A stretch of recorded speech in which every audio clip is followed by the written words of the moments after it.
The scary moments caught on tape. A Lucas County Sheriff's deputy in uniform has a gun pulled on him by a security guard. And now that security guard faces criminal charges as the deputy tries to wrap his head around almost being killed in what should have been a very basic situation. I-Team reporter Sean Haggerty with the video you'll only see on 13 ABC. Sean. Yeah, that deputy came here to 4 Seagate to ask a question at the IRS office, a step that almost cost him his life. As Lucas County Sheriff's Deputy Alan Gaston enters the IRS office, he's in full uniform with his badge and his firearm visible. He's on duty May 31st, but says he stopped at the office for a phone number to ask about a letter he got from the IRS. Deputy Gaston says the guard told him he needed to put his gun in his car. Gaston said he couldn't do that. The conversation ends with a gun pointed at the deputy's back. Gaston vividly remembers that moment. Basically preparing myself to be shot at that moment, bracing for a shot in my back. The whole thing caught on security camera as the guard follows Deputy Gaston to the elevator with the gun out, and it appears his finger very close to the trigger. The guard then tries to take Gaston into custody, once again with the gun drawn. There's really no way to it, know how you're going to act when there's a gun pointed at you and when you think you're going to lose your life. Gaston works as a defensive tactics instructor. He says he felt the best way to de-escalate this situation was to walk away. Eventually, Toledo police arrived after getting a 911 call. He's got a gun and he won't leave. But the caller from inside the IRS office never tells 911 the man with the gun is a uniformed deputy sheriff. Gaston's biggest concern as this incident unfolded were the other people inside the office. If I'm going to get shot, which I felt like I was, it's not fair. They came there to do their business. Gaston and his wife have now filed a civil lawsuit against the security guard, Seth Eklund, and the security company, seeking compensation after Gaston allegedly suffered emotional and psychological distress and lost wages. He's currently on medical leave from the Lucas County Sheriff's Department. He has a message for that security guard. I would say clearly your training is lacking, and the fact that you went from 0 to 100 lethal force is unacceptable. That security guard, Seth Eklund, is now facing a charge of aggravated menacing. He's due in court next week. We tried to reach out to him today, but could not contact him. We also reached out to the IRS for a comment today, but we've not yet heard back. Okay, so quite a few people tagged me in this post. As a matter of fact, I think I got a combination of emails. People tagged me on Twitter. People tagged me in Discord. So I said this must be a sign, because, you know, if I get like multiple messages from multiple people from in multiple places, then that means I have to talk about it. Let me just say right here that this individual is extremely lucky that this guy did not pull that trigger, because he would have been like, he was looking to kill him. Now, mind you, if you look at the date stamp on here, it says 5/31/2019, 10:53, which was May 31st, 2019. And I'm assuming that this is 10:53 in the morning. So you heard it right there, all in the news clip, the news audio, I should say. And this guy should not even be a security guard, let alone even being, let me rephrase that. This guy should not be holding a gun, let alone being a security guard. Like, this guy came in there in full uniform. I'm going to show you another angle of this. Okay, this is the angle when he walked into the, this is the cop right here. When he walked into the IRS building, he, like they said, was in full uniform.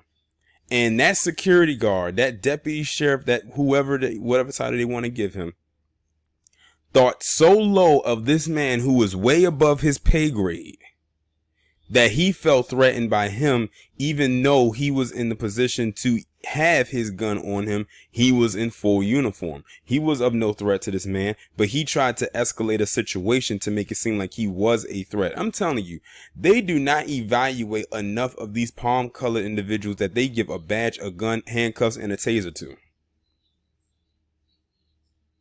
But if you saw, like in the picture, he literally has his gun out towards his back as he's walking out of the office to go to the elevator. Now, what you don't see, because, you know, you couldn't see it because I didn't have it playing in the video, is him walking out of the office and him trying to stop the guy from going onto the elevator so he could leave. He literally tried to keep him there to try to continue escalating a situation so he would have a reason to shoot him.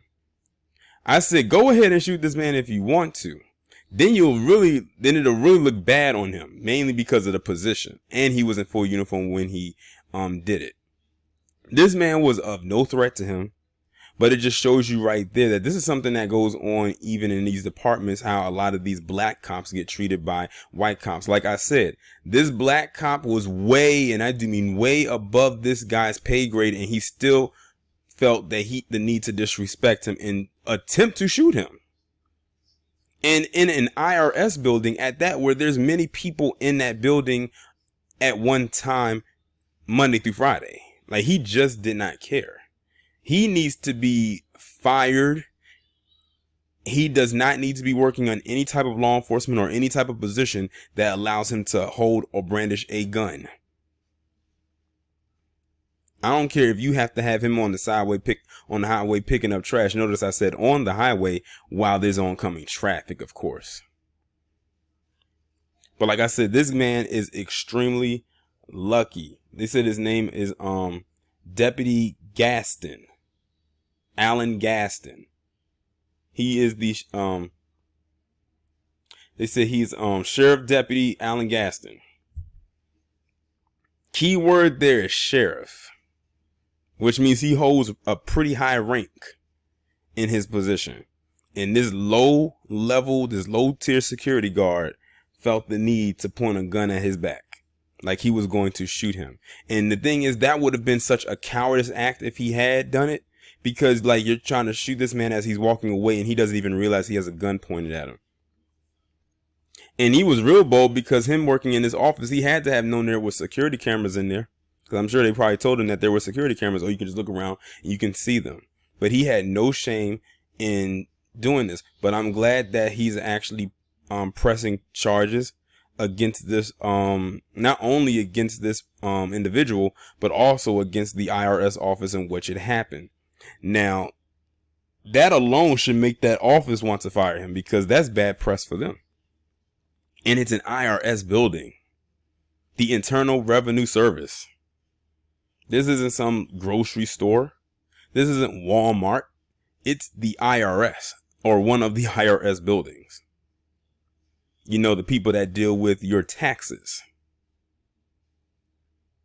But yeah, man, like, it's crazy. It's spooky out here. But this is also another, saying as to how a lot of these palm-colored cops, these palm-colored pigs, deal with black cops in particular. And again, I have to reiterate, he did not care that he had a higher rank than him. Maybe that's why he was upset. Maybe because he did have a higher rank. He said that he needed to leave his gun in the car, or put it outside or something like that. He said, I'm not about to do that.